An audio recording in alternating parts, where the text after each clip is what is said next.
എല്ലാവർക്കും നമസ്കാരം. കഴിഞ്ഞ ഒരു 300 ദിവസത്തോളമായി യാതൊരു വീഡിയോകളും യൂട്യൂബിൽ ഇടാത്ത ഒരു ചാനലാണ് നമ്മുടെ ചാനൽ പ്ലേ ഫോർ യു. ഇന്ന് ഇത്തരമൊരു വീഡിയോ യൂട്യൂബിൽ അപ്ലോഡ് ചെയ്യാനുള്ള ഒരു തീരുമാനം എന്ന് പറയുന്നത് വളരെയധികം വിഷമത്തോടു കൂടിയാണ്. വിഷമെന്ന് പറഞ്ഞാൽ അങ്ങനെ ഒരു വ്യക്തിപരമായ വിഷമല്ല. ഞാൻ തിയേറ്ററിൽ പോയി കണ്ട ഏറ്റവും അവസാനത്തെ സിനിമ ആടുജീവിതം. ഈ ആടുജീവിതം എന്ന സിനിമ തിയേറ്ററിൽ കണ്ട് സങ്കടം, വിഷമം, മലയാള സിനിമ ഇത്രത്തോളം ഉയർന്നല്ലോ എന്നുള്ള ആ ഒരു സന്തോഷം, അങ്ങനെ വിവിധ തരം പിന്നെ മാനസിക പ്രക്ഷുബ്ധമായ ഒരു മനസ്സോടുകൂടി നമ്മൾ പുറത്തിറങ്ങി. ഇത്ര നല്ലൊരു സിനിമയൊക്കെ മലയാളത്തിൽ ഉണ്ടാവുമല്ലോ എന്നൊക്കെ ചിന്തിച്ച് നമ്മൾ വന്നപ്പോഴാണ് പുതിയ വിവാദങ്ങൾ അതിനെക്കുറിച്ച് വരുന്നത്. വിവാദം എന്ന് പറഞ്ഞാൽ മലയാളിയുടെ ഒരു പൊതു സ്വഭാവത്തിലുള്ള ഒരു പ്രത്യേക ശ്രേണിയിലുള്ള ചില വിവാദങ്ങളാണ്. മലയാളത്തിൽ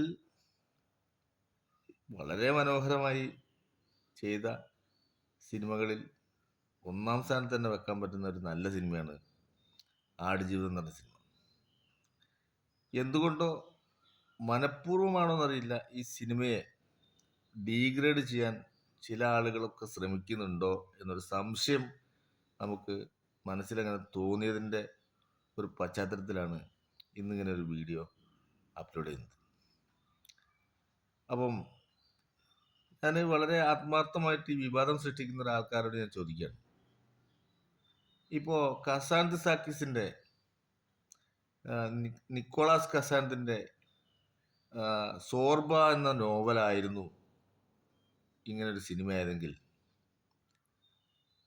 അതിൽ നിങ്ങൾ പന്നിയുടെ പിടുക്ക് ചെത്തിക്കളഞ്ഞ പന്നിയെ അന്വേഷിച്ച് നടക്കുമെന്നാണ് എനിക്ക് ചോദിക്കാനുള്ളത്. അതായത് അതിലൊരു പ്രധാനപ്പെട്ട നായക കഥാപാത്രം മദ്യം കഴിക്കാൻ ടച്ചപ്പ് ഇല്ലാതെ മദ്യം കഴിക്കാനുള്ള ശ്രമം നടത്തിയപ്പം, അല്ലെങ്കിൽ മദ്യം കഴിച്ചുകൊണ്ടിരിക്കുമ്പോൾ ആ മദ്യഷാപ്പ് നടത്തുന്ന ഒരു സ്ത്രീ അവിടെ ഉണ്ടായിരുന്ന ഒരു പന്നിയുടെ പിടുക്ക് മാത്രം ചെത്തിക്കൊണ്ടിട്ട് പൊരിച്ചു കൊടുക്കുന്നുണ്ട്. അങ്ങനെ പൊരിച്ചു കൊടുക്കുന്ന ഈ പിടുക്ക് പൊരിഞ്ഞിട്ട് അതിൻ്റെ മണം അങ്ങനെ വരുന്നത് കണ്ടിട്ട് പിടുക്ക് ചെത്തിയെടുത്ത പന്നിയെ തുന്നിക്കുട്ടി വിട്ടതാ. ഈ പന്നി തിരിച്ചു വന്ന് ഈ ടേബിളിൽ വന്ന് മണത്തപ്പം അതിൻ്റെ ഒരു ചെറിയ പീസ് ചെത്തി ആ പന്നിക്ക് തന്നെ കൊടുക്കുന്നതായിട്ട് ആ കഥയിലുണ്ട്. മലയാളിയാണെങ്കിൽ എന്തൊക്കെ ചോദിക്കുന്നറിയോ, പന്നിയുടെ പിടുക്ക് ചെത്തിയായിരുന്നോ, ചെത്തിക്കളഞ്ഞ പിടുക്ക് പിന്നെ പന്നിക്ക് കൊടുത്തായിരുന്നോ? ഇനി അതൊക്കെ സിനിമയിൽ ചിത്രീകരിച്ചെങ്കിലും ഈ വിവാദം ഉണ്ടാക്കുന്ന ഈ പരമചട്ടകൾ ചോദിക്കുന്ന അടുത്ത ചോദ്യം, പിടുക്ക് ചെത്തിയ പന്നിയെ പിന്നെ കണ്ടില്ലല്ലോ എന്നായിരിക്കും. എത്ര മനോഹരമായ ഒരു കലാസൃഷ്ടിയാണ് ആടുജീവിതം. വളരെ ആത്മാർത്ഥമായിട്ട് പറയാണ്, ആടുജീവിതം ഒരു പ്രാവശ്യം കണ്ടാലൊന്നും ഒരാൾക്കും ഒന്നും മനസ്സിലാവില്ല. സിനിമയെ നമ്മളങ്ങനെ മറ്റ് സിനിമകൾ ലോകത്തിൻ്റെ വിവിധ ഭാഗങ്ങളിൽ ഉണ്ടായിട്ടുള്ള അഡ്വഞ്ചർ സ്റ്റോറികളൊക്കെ ആയിട്ട് നമ്മൾ കണ്ട സീനുകളൊക്കെ ആയിട്ട് നമ്മൾ താരതമ്യപ്പെടുത്തി നോക്കും. അതിൻ്റെ ബാക്ക്ഗ്രൗണ്ട് നമ്മൾ താരതമ്യപ്പെടുത്തി നോക്കും. അതൊക്കെ സിനിമയെ ആസ്വദിക്കുന്ന ഒരാളെ സംബന്ധിച്ചിടത്തോളം, അപ്പോൾ ലോക സിനിമകളൊക്കെ കാണുന്ന ഒരാളെ സംബന്ധിച്ചിടത്തോളാണെങ്കിൽ ഇവർ ഇതിൻ്റെ എല്ലാ ഭാഗങ്ങളും കൃത്യമായിട്ട് ഇടകേറി പരിശോധിച്ച് നോക്കുമ്പോൾ അത്രത്തോളം ഉണ്ടോ, അവരിങ്ങനെ ആയിരിക്കും പുറമേ ആയിരിക്കും ഇത് നോക്കുക. പക്ഷെ രണ്ടാമതൊന്നുകൂടി കണ്ടാൽ, ഈ രണ്ടാമതെന്നുള്ളത് മൂന്നാമതൊന്നും കൂടി കണ്ടാൽ, ഈ നോവലും അതിലെ കഥാപാത്രവും അയാൾ അനുഭവിച്ചിട്ടുള്ള മാനസിക പ്രശ്നങ്ങളും അയാൾ അനുഭവിച്ചിട്ടുള്ള പീഡനങ്ങളും അയാളുടെ ഒരു കാലഘട്ടത്തിലെ കടന്നുപോക്കും ഒക്കെ താരതമ്യം ചെയ്ത് നോക്കിക്കണ്ടാൽ നമ്മുടെ മനസ്സിനെ വല്ലാതെ പിടിച്ചുലയ്ക്കുന്ന ഒരു മഹത്തായിട്ടുള്ള സൃഷ്ടിയാണ് ആടുജീവിതം എന്നുള്ള കാര്യത്തിൽ യാതൊരു തർക്കമില്ല. ബ്ലസ്സി എന്ന സംവിധായകന്റെ ക്രാഫ്റ്റ് നമ്മൾ ഇതിനു മുമ്പ് പല സിനിമകളും കണ്ടിട്ടുണ്ട്. അദ്ദേഹം ഒരുപാട് കാലമെടുത്ത് പൃഥ്വിരാജ് എന്ന നടനെ ഉപയോഗപ്പെടുത്തി ചെയ്തിട്ടുള്ള ഈ ഒരു മനോഹര മൂവിക്കെതിരെ ഇത്തരം ഡീഗ്രേഡിങ്, അല്ലെങ്കിൽ ഡീഗ്രേഡിങ് അല്ല, ഒരു ആവശ്യമില്ലാത്തൊരു വിവാദം.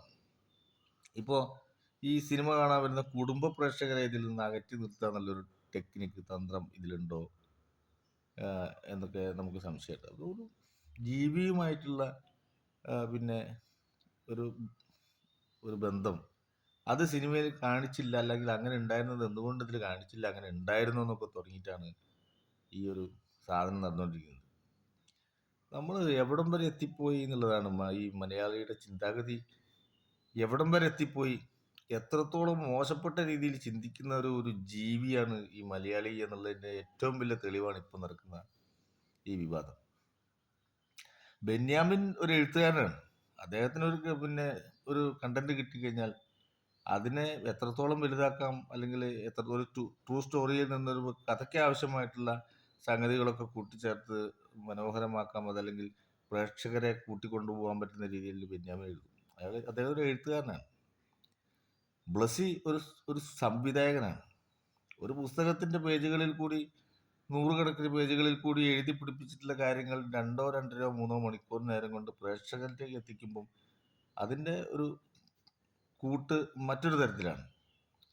ഇതൊന്നും മനസ്സിലാക്കാൻ പറ്റാതെ, എന്താ പറയുക, ഒരു തരം ഒരു ഞാൻ പണ്ടെവിടെ കേട്ടിട്ടുണ്ട്, ഇപ്പോൾ പരിപൂർണ്ണ നഗ്നനായിട്ടുള്ള, അല്ലെ നഗ്നനായിട്ടുള്ള ഒരാൾ എവിടെയെങ്കിലും നിന്നാൽ അത് നമ്മൾ കണ്ണ് നോക്കൂല, നമ്മൾ പെട്ടെന്ന് കണ്ണ് മാറ്റും. ഒരു ലേശം, എവിടെയെങ്കിലും ഒരു ലേശം പിന്നെ ഒന്ന് കുറച്ച് തുറന്നിരുന്നാൽ ആ ഭാഗത്തേക്ക് തന്നെ നോക്കിയിരുന്നിട്ട്, അല്ലെങ്കിൽ അവിടെ മാത്രം ചൂണ്ടിക്കാണിച്ചിട്ട് അത് ഒളിഞ്ഞു നോക്കുന്ന ഒരു സ്വഭാവം പിന്നെ മലയാളിക്ക് പൊതുവായിട്ടുള്ളതാണ്. വേറൊരു കോമഡി ഞാൻ കേട്ടിട്ടുണ്ട്. അതായത് പിന്നെ പണ്ട് കേട്ടൊരു കോമഡിയാണ്. ഈ ഒരു ഷക്കീലൻ്റെ സിനിമ, പിന്നെ കുറച്ച് ഫ്രണ്ട്സ് എല്ലാവരും കൂടി വീട്ടിൽ ആളില്ലാത്ത സമയത്ത് ഇവന്മാരെല്ലാവരും കൂടി ഒരു സിനിമ കാണുക. അതിൽ ചില പ്രത്യേക സീൻ വന്നപ്പോൾ ഒരുത്തൻ മാത്രം പിന്നെ വീട്ടിൻ്റെ ഉള്ളിൽ നിന്ന് പുറത്തേക്ക് ഇറങ്ങി ഓടിപ്പോയിട്ട് ജനൽ തുറന്നിട്ട് അതിൻ്റെ ഉള്ളിൽ കൂടി ഇങ്ങനെ ഒളിഞ്ഞു നോക്കി കണ്ടു എന്നാണ് ഇത് മറ്റേ ആൾക്കാർ പറഞ്ഞത്. അപ്പോൾ അവനോട് ചോദിച്ചു, നീ എന്തിനാണ് അത് പുറത്തു പോയിട്ട് ജനലിൽ കൂടി ഒളിഞ്ഞു നോക്കുന്നത്, ഇവിടെ ആരും ഇല്ലല്ലോ, ഇവിടെ ഇരുന്ന് കണ്ടുകൂടെ എന്ന് ചോദിച്ചപ്പോൾ പറഞ്ഞു, എടാ ഇത്തരം സാധനങ്ങളൊക്കെ ഒന്ന് ആ ജനലിൻ്റെ ഉള്ളിൽ കൂടിയൊക്കെ ഒന്ന് ഒളിഞ്ഞു നോക്കി കാണുന്നതിലാണ് ഒരു പ്രത്യേക രസം എന്നാണ് മൂപ്പര് കൊടുത്ത മറുപടി. അപ്പോൾ അതുപോലെ ഒളിഞ്ഞു നോട്ടത്തിൽ രസം കണ്ടെത്തുന്ന മാനസിക രോഗികളായിട്ടുള്ള മലയാളികൾ, ഇത്തരം ആൾക്കാർ അതിലും ഈ പിന്നെ മീഡിയക്ക് ഇപ്പോൾ എന്തെങ്കിലും ഒരു സാധനം കിട്ടിക്കഴിഞ്ഞാൽ, റീച്ച് കിട്ടുമെന്നുള്ള കാര്യം ഉറപ്പായി കഴിഞ്ഞാൽ എന്ത് പിന്നെ ചണ്ടിയും എടുത്തിട്ട് അലക്കുന്നുള്ള കാര്യത്തിൽ ഏറ്റവും വലിയ തെളിവാണ് ബ്ലസ്സിയെ പോലുള്ള ഒരു വലിയ കലാകാരനെ ചാനലിന്റെ മുമ്പിൽ കൊണ്ട് നിർത്തി കേരളത്തിലെ തന്നെ, ഇന്ത്യയിലെ തന്നെ മുൻനിര ചാനലുകളിൽ ഒരു ചാനൽ ഇന്റർവ്യൂ നടത്തിക്കൊണ്ടിരിക്കുന്നത്. നജീബ് എന്ന് പറയുന്ന കഥാപാത്രത്തിനോട് അല്ലെങ്കിൽ ആ മനുഷ്യനോട് കാണിക്കാൻ പറ്റുന്ന ഏറ്റവും മോശപ്പെട്ട ഒരു പ്രവൃത്തി എന്തായിരുന്നു വെച്ചാൽ, ഒരു ചാനൽ അവതാരിക പോയിരുന്നിട്ട് നിങ്ങളിങ്ങനെ ആടുമായിട്ട് ഒക്കെ ബന്ധപ്പെട്ടെന്ന് പറയുന്നത് ശരിയാണോ? അപ്പോൾ അയാൾ എൻ്റെ വീടും നിങ്ങൾ എത്ര ദൂരത്തുനിന്ന് വന്നതായതുകൊണ്ട് ഞാൻ എൻ്റെ കൈ മനക്കെടുന്ന വേഗം പരിപാടി നിർത്തി പൊക്കോളാൻ പറഞ്ഞു. അങ്ങനെയൊക്കെ പറയിപ്പിക്കേണ്ട എന്തെങ്കിലും കാര്യമുണ്ടോ? ഒരു നല്ല സിനിമ, അതായത് ആ സിനിമയിലെ കഥാപാത്രവും അനുഭവിച്ചിട്ടുള്ള ആ ജീവിത യാത്രയിൽ കൂടി അതിൻ്റെ സത്ത് ഒട്ടും ചോർന്നു പോവാത്ത രീതിയിൽ വളരെ മനോഹരമായി ചിട്ടപ്പെടുത്തി, അല്ലെങ്കിൽ വർഷങ്ങളുടെ എഫർട്ട് എടുത്തുണ്ടാക്കിയിട്ടുള്ള മനോഹരമായ ഒരു സിനിമയെക്കുറിച്ച് ഇത്തരം പിന്നെ ഡീഗ്രേഡിങ് നടത്തുക, അല്ലെങ്കിൽ ഇത്തരം വളരെ മോശപ്പെട്ട രീതിയിലുള്ള വിവാദങ്ങൾ ഉണ്ടാക്കി കൊണ്ടുവന്ന് അതിനെ ഇടിച്ചു താഴ്ത്താനുള്ള ശ്രമം നടത്താന്നൊക്കെ പറയുന്നത് കേരളത്തിൻ്റെ പിന്നെ ആസ്വാദക സമൂഹത്തിന് ചേർന്ന ഒരു കാര്യമല്ല. അത് പ്രോത്സാഹിപ്പിക്കുന്ന ആളുകളൊക്കെ ഒരുതരം ഒളിഞ്ഞുനോട്ടക്കാരാണ് എന്നുള്ള കാര്യമാണ് നമുക്ക് ഇന്ന് മനസ്സിലാക്കാൻ വേണ്ടി പറ്റുന്നത്. എന്തായാലും ആടുജീവിതം എന്ന സിനിമ വളരെ മനോഹരമായ സിനിമയാണ്. അതിൻ്റെ തുടക്കം മുതൽ നമുക്ക് അവസാനം വരെ ആ സിനിമ സന്തോഷവും തരുന്നുണ്ട്. ആ സിനിമ ഒരു നല്ല കലാസൃഷ്ടി, അല്ലെങ്കിൽ ഇത്ര സീനുകളിലൊക്കെ നമ്മുടെ മലയാള സിനിമയിലും ഉണ്ടാവുന്നുണ്ടോ? അല്ല ഇത്തരം പിന്നെ എന്ന് പറഞ്ഞാൽ ഡെസേർട്ട്, അതേപോലെ പിന്നെ മരുഭൂമിയിലെ പാമ്പുകൾ, പിന്നെ അതേപോലെ വൈകാരികമായിട്ടുള്ള പല പല രംഗങ്ങളും ഒരു മനുഷ്യൻ്റെ ജീവിതത്തിൽ ഉണ്ടാകുന്ന മാറ്റം, ഇതൊക്കെ ഇത്രയും മനോഹരമായിട്ട് സൃഷ്ടിച്ചിട്ടുള്ള ഒരു കലാസൃഷ്ടി മലയാള സിനിമയിൽ ഇതിനു മുമ്പ് ഉണ്ടായിട്ടുണ്ടോ എന്ന് തന്നെ സംശയമാണ്. വളരെ മനോഹരമായ സിനിമയാണ്. മലയാളികൾ എല്ലാവരും തിയേറ്ററിൽ പോയി കണ്ട സിനിമയാണ്.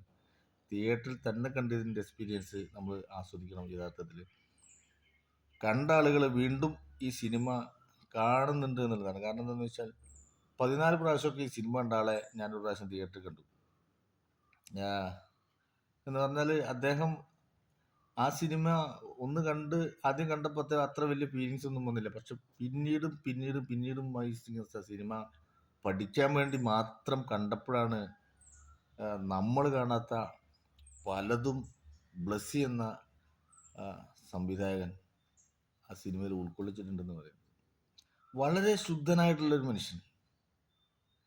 ബ്ലസ്സി എന്ന സംവിധായകനെ കുറിച്ച് നമുക്ക് പറയാൻ പറ്റുന്നത് വളരെ ശുദ്ധനായിട്ടുള്ള, താൻ ചെയ്യുന്ന ജോലിയോട് 100% ആത്മാർത്ഥതയോടുകൂടി, പ്രതിബദ്ധതയോടുകൂടി ആ ജോലി ചെയ്തു തീർക്കുന്ന, വിട്ടുവീഴ്ചകൾക്ക് തയ്യാറില്ലാത്ത, എന്താ പറയുക, തൻ്റെ മേഖലയോട് ഇത്രത്തോളം ആത്മാർത്ഥത പുലർത്തുന്ന ബ്ലസ്സി എന്ന ഡയറക്ടറും ഇപ്പോൾ നമ്മുടെ മലയാള സിനിമയെ തന്നെ കൊണ്ടു നടക്കാൻ പ്രാപ്തിയുള്ള, എല്ലാം കൊണ്ടും പ്രാപ്തിയുള്ള ഒരു അതുല്യ കലാകാരൻ പൃഥ്വിരാജും, ഓസ്കാർ അവാർഡ് വരെ നേടിയിട്ടുള്ള സംഗീത സംവിധായകൻ AR റഹ്മാനും റസൂൽ പൂക്കുറ്റിയും തുടങ്ങി അതുല്യരായിട്ടുള്ള കലാകാരന്മാർ നിരവധി വർഷക്കാലം കൊണ്ട് ഉണ്ടാക്കിയെടുത്തിട്ടുള്ള മഹത്തായ കലാസൃഷ്ടിയെ ഒരു പ്രത്യേക ഭാഗത്തേക്ക് മാത്രം ചിന്തിക്കുന്ന രീതിയിലേക്കാക്കി മാറ്റുന്ന മലയാളിയുടെ ഈ ഒരു സ്വഭാവം എന്ന് പറയുന്നത് വളരെ